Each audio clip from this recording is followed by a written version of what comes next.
It's movie time. So, because, it's raining, so, movie time.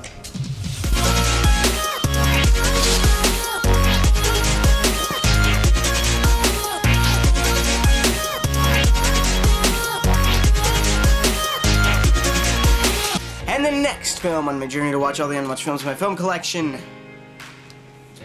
Mel Gibson's Braveheart. Yes, I mean, winner of 5 Academy Awards. And I've heard so many great things about this. Just haven't checked it out yet. So, it's a man movie, right? They may take our lives, but they'll never take, freedom. I know that much. The speech. Yeah, it's one I've been wanting to check out for a while, so here we go. Let's watch Braveheart. Hi, laddie. Let's watch Braveheart. Let's watch Braveheart. In a land of timeless beauty, William Wallace was a man of peace. I want to stay here with you. And I with you. You say you want to stay out of the troubles? If I can live in peace, I will. But when they threatened his world, Edward Longshanks is the most ruthless king ever to sit on the throne of England. Scotland. My land. and the woman he loved, I want a home and shelter. It's all for nothing if you don't have freedom. he was driven to war. Would you be willing, for one chance, just one chance, to tell our enemies that they may take our lives, but they'll never take our freedom?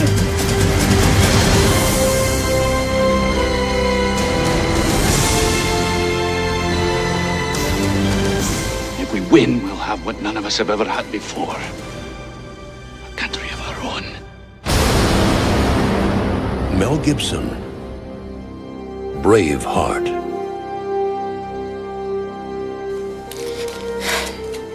Hi, so just watched Braveheart, and this film is a mess, to say the least. Why does everybody love this film so much? I don't get it. Alright, so I have problems with this movie, but honestly, it's not terrible.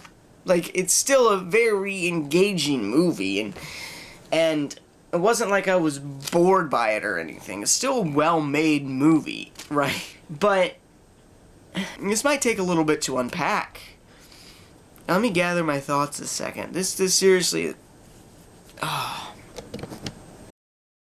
Alright, so I guess the best way to unpack my problems with Braveheart is to compare it with Hamilton.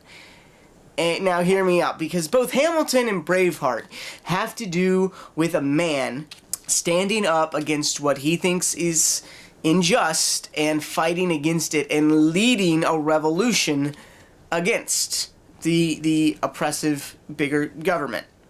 So, whereas Hamilton knows what he fights for, hear me out. Whereas Hamilton knows what he fights for, and it is clear-cut why he's doing what he's doing. With William Wallace in this film, you don't know. The major catalyst behind everything is the fact that his wife, his secret wife, is killed. And it's really a revenge story from there. He's just going after them to make them pay for what they've done to his wife. Then he realizes that, oh my, now I have like a bunch of people following me, and so thus he starts grappling for power. Like, the only time William Wallace in this film, and they portray him as a legend in this film, you never get to see any character moments of him. You don't even get to see him react to his dead wife. Like, they just have him as that stoic, legendary character that they want you to see him as, rather than an actual person. The only time William Wallace ever talks about fighting for freedom and fighting against the wrongs that have been done to the Scottish, the only time you hear him talk about that is when he's making a big speech to rile up everybody, or when he's trying to convince people to join him. Even him being interested in the French princess is a power move. Everything he does seems to be a power move. Thus when he, spoiler alert here, that's when he dies at the end.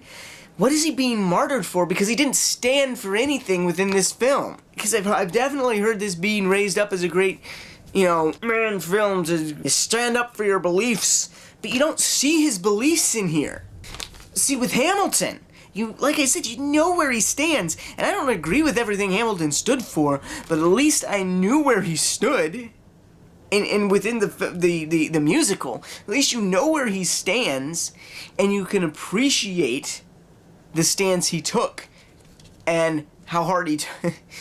But here you don't know where William Wallace stands. I think, honestly, a majority of this film could have been fixed for me if you got rid of the original love interest. That way, you don't have her death sparking the revolution here, because that just makes it seem like it's a revenge story, and it shouldn't be. It should be fighting against the tyranny and the oppression and the persecution that's been happening to the Scots.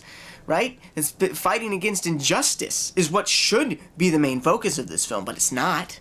It's a revenge story. Get rid of her, that way you can focus, because you don't see that injustice very much, because it's focused on the love story at the beginning. So you get rid of her, that way it's so much less awkward when he falls in love with the French princess, because throughout the rest of the film, his original wife keeps coming to him in dreams and stuff, and you can tell he still loves her, but then why does he go off and have sex with the French princess?